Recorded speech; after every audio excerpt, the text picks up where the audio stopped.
Hello everyone, welcome to our YouTube channel. My name is Parvinder Kaur and I am a commerce teacher at Madamondi Osser Public School. Today's topic is chapter number 5 of Indian Economy, class plus 2 commerce. Chapter name is Foreign Trade of India. Trade means exchange of goods and services. लेकिन outside the India means foreign trade. Introduction. Modern age is an age of internationalism and globalization. Every country is integrated with the world economy. हर एक जो एक country है वो जुड़ी हुई है world economy के साथ and the economic independence among various Nations has increased very much. So the most significant aspect of this economic independence is foreign trade. Foreign trade may be defined as a trade among the various countries of the world. अलग अलग countries हैं हमारे world की, उनमें जो व्यापार होता है उसको बोलते हैं foreign trade. So foreign trade has multi dimensional benefits for a country. बहुत ही ज़्यादा प्रभाव पड़ते हैं फॉरेन ट्रेड के. It helps in agriculture development, industrial development, inflow of foreign capital. Inflow means आना, हमारी कंट्री में एंटर करना है foreign capital. Employment generation, import of modern technology and aids, और प्रॉफिट्स होते हैं मैनी अदर सच एज, उसको बेनिफिट्स बोलते हैं. So but above all it helps in achieving a faster rate of economic growth. सबसे ऊपर ये एक ऑब्जेक्टिव या ये इसका मेन इम्पॉर्टेंस है कि ये हेल्प करती है foreign trade in achieving a faster rate of economic growth. So that's why the promotion of foreign trade has been given special importance under 5-year plans. 5 वर्षीय योजनाओं में सबसे ज़्यादा इम्पोर्टेंस फॉरेन ट्रेड को दी गई है. It will also be important to mention here that up to 1991 तक foreign trade policy of India was centered around import substitution. 1991 से पहले हमारी जो फॉरेन ट्रेड पॉलिसी थी उसमें ये होता था कि हम मंगवाते थे सामान बाहर कंट्री से. Thereafter India adopted the policy of export promotion. 1991 के बाद इंडिया ने प्रमोट किया कि वो एक्सपोर्ट बाहर सेल करेगी, परचेज कम करेगी, तभी हमारा इकोनॉमिक ग्रोथ हो पाएगी. सो व्हाट आर मीनिंग क्या है फॉरेन ट्रेड ऑफ इंडिया का? The study of foreign trade of India can be done under 2 broad categories.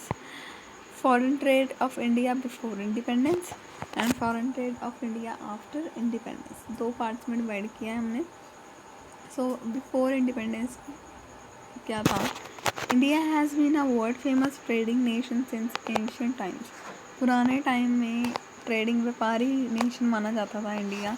Indian goods such as handicrafts, spices, artistic goods etcetera were in great demand the world over. That is why traders from many countries of Europe came to India for carrying out trade. इसीलिए Europe से कई countries हैं वो भारत में trade व्यापार करने के लिए आई.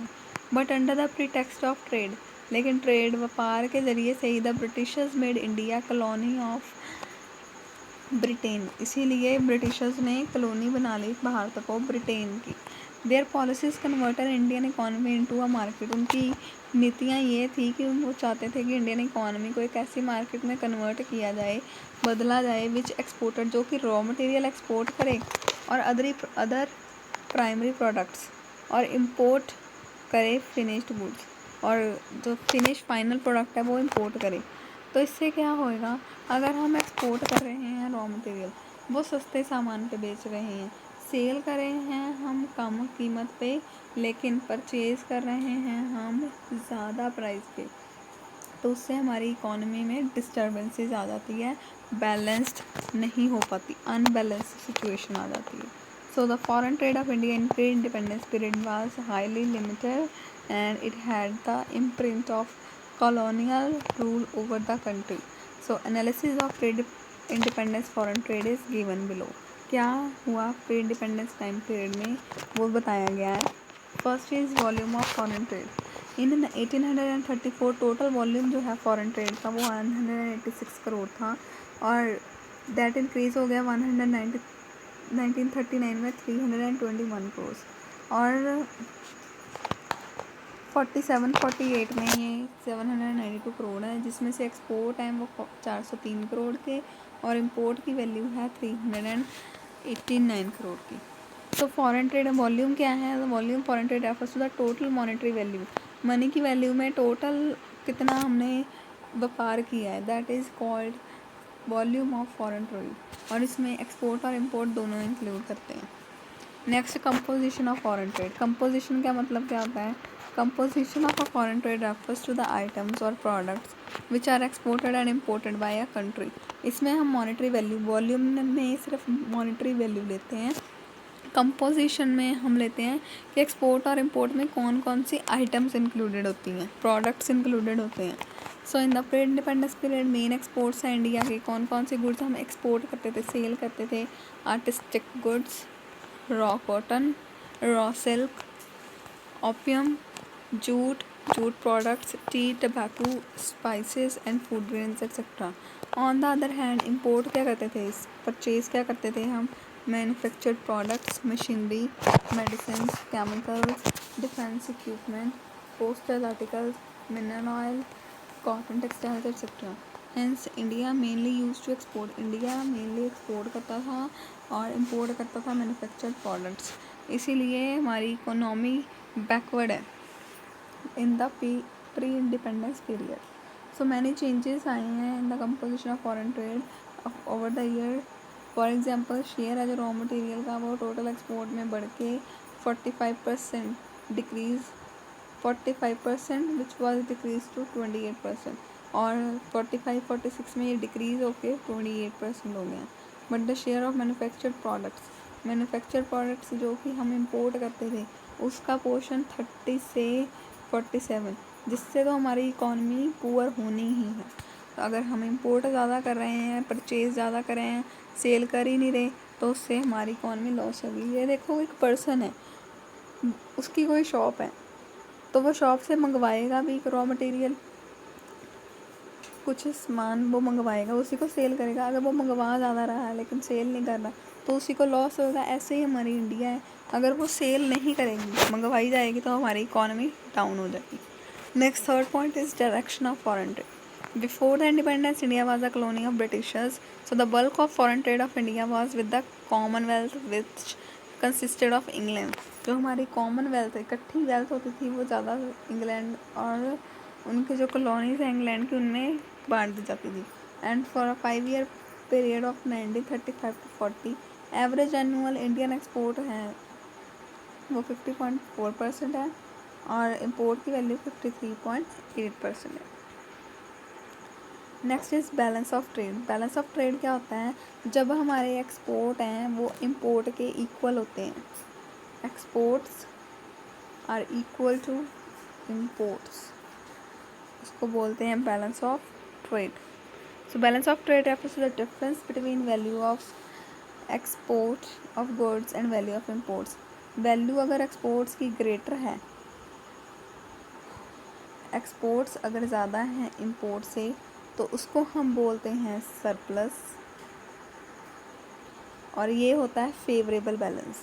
अगर एक्सपोर्ट्स कम हैं हमारे इंपोर्ट से, तो वो होता है डेफिसिट, जिसको हम बोलते हैं अनफेवरेबल बैलेंस ऑफ ट्रेड। अगर एक्सपोर्ट्स ज़्यादा हैं, सेल ज़्यादा है इंपोर्ट परचेज से, तो वो क्या है? सरप्लस है। और अगर एक्सपोर्ट्स कम हैं हमारे इंपोर्ट से, तो वो डेफिसिट है, इसको हम अनफेवरेबल बैलेंस बोलते हैं। So in the pre independence era, Indian exports हैं जो गुड्स की, वो कम थे और इम्पोर्ट्स ज़्यादा थी। सो इन 1939 और सरप्लस जो है, हमने 17 करोड़ का अर्न किया बैलेंस ऑफ ट्रेड में, जो कि इंक्रीज़ हो गया 31 करोड़ इन 1946 और 47 में। सो रादर ये कह सकते हैं कि जो ब्रिटिशर्स हैं, उन्होंने हमारी इकोनॉमिक ग्रोथ नहीं होने दी और रिड्यूस किए हैं, उन्होंने हमारे सरप्लस को, एक्सपेंडिचर उन्होंने ज़्यादा करवाया। Next is foreign trade of India after independence. Second point है इसमें, foreign trade after independence. After independence India has made significant progress under the 5 year plans. Along with This after independence till 1991 तक India followed import substitution. India सिर्फ import substitution ही follow करती थी और inward looking trade policy with regard to foreign trade, कि हम import ना करवा के अपने ही इंडिया में परचेज या बना लें, मैन्युफैक्चर कर लें. But after the economic reforms of 1991 में इकोनॉमिक रिफॉर्म्स आए हैं, एलपीजी पॉलिसी, तभी से इंडिया ने अडॉप्ट करना स्टार्ट किया है. That is a export promotion policy, कि हम बाहर भी अपनी गुड्स सेल करते हैं. सो एज अ कंसिक्वेंस इसके रिजल्ट से क्या हुआ, there have many changes in the volume, composition, direction and balance of trade in India. ये पॉइंट कर रहे हैं हम, प्री में भी ये पॉइंट किए हैं, volume, composition, direction and balance of foreign trade. तो यही पॉइंट इसमें करेंगे. वॉल्यूम जो है वो इंक्रीज़ हो गया, ये आपने सिर्फ टेबल में लिखना है, एक ईयर लिखो और देन वॉल्यूम लिखो. जो वॉल्यूम ट्रेड है 47-48 में 792 था, अब वो इंक्रीज़ हो गया है इन 14-15. ओनली 2 ईयर्स लिखने हैं ये, और 14-15 में कितना हो गया है 46,33,435 करोड़. कंपोजिशन में अब क्या आ गया, हम एक्सपोर्ट क्या कर रहे हैं और इम्पोर्ट क्या कर रहे हैं, that is a composition. Decline in the share of agriculture products and conventional items. Agriculture products और कन्वेंशनल आइटम्स हैं, उनमें हमने डिक्रीज़ किया. ये एक्सपोर्ट का है कि वो सेल करनी हमने डिक्रीज़ की है. Increase in the share of manufactured products, जो हमारे इंडिया में मैन्युफैक्चर्ड प्रोडक्ट्स हैं उनको बेचना, सेल करना, एक्सपोर्ट करना हमने इंक्रीज़ किया है. Increase in the share of James, jewellery and readymade garments, तो वो हमने इंक्रीज़ किया है. और इसका परसेंटेज है 15-16 में ये 15% कॉन्ट्रीब्यूशन थी जेम्स एंड ज्वेलरी की, और रेडीमेड गारमेंट्स की 60-61 में 0.15 और 15-16 में 6.3% कॉन्ट्रीब्यूशन है. इंक्रीज़ किया है हमने इन the share of petroleum products. 60-61 में ये एक्सपोर्ट कर रहे थे हमें पेट्रोलियम प्रोडक्ट्स ओनली 1.09%, एंड 15-16 में ये इंक्रीज़ हो गई है 11.9%. Increase in export of services, जो सर्विसेज दे रहे हैं जैसे कि outsourcing, medical services, consultancy services, service of engineers, tourism services, ये इंक्रीज़ हो गई. Export of manufactures of metals, export हमने मैन्युफैक्चर जो मेटल्स के, मशीनरी, इंस्ट्रूमेंट्स, ट्रांसपोर्टेशन इक्विपमेंट्स, वो भी इंक्रीज़ कर दी हैं. नेक्स्ट कंपोजिशन जो इंपोर्ट की, उसमें क्या चेंजेस आए, मंगवाना, अब हमने परचेज़ करना क्या स्टार्ट किया. Huge increase in import of petroleum products, petroleum products को हमने इंपोर्ट करना बहुत ज़्यादा स्टार्ट कर दिया. 60-61 में हमारे पास इंपोर्टेड है 69 करोड़ ओनली, और ये 13-14 में हो गई हैं टोटल वॉल्यूम जो है पेट्रोलियम प्रोडक्ट्स का 3,96,704 crore. So decline in the share of agriculture import, जो हम इम्पोर्ट कर रहे थे वो अब डिक्लाइन हो गया है. Decline in the share of capital goods, capital goods जो हम इम्पोर्ट करवाते थे वो डिक्लाइन हो गया है share. Decline in the share of fertilisers and iron and steel. Increase in the share of chemicals, pearls, precious stones, gold and silver. That's why हमारी economy down जा रही है. इंक्रीज़ हो रहे हैं इनका शेयर, गोल्ड, सिल्वर, ये ज़्यादा मंगवाए जा रहे हैं. Significant important share of electronic goods, electronic goods का इंपोर्ट हम ज़्यादा करने लगे, जो कि 5.08% था 16-61 में. 15-16 में ये अराउंड डबल हो गया 10.6%.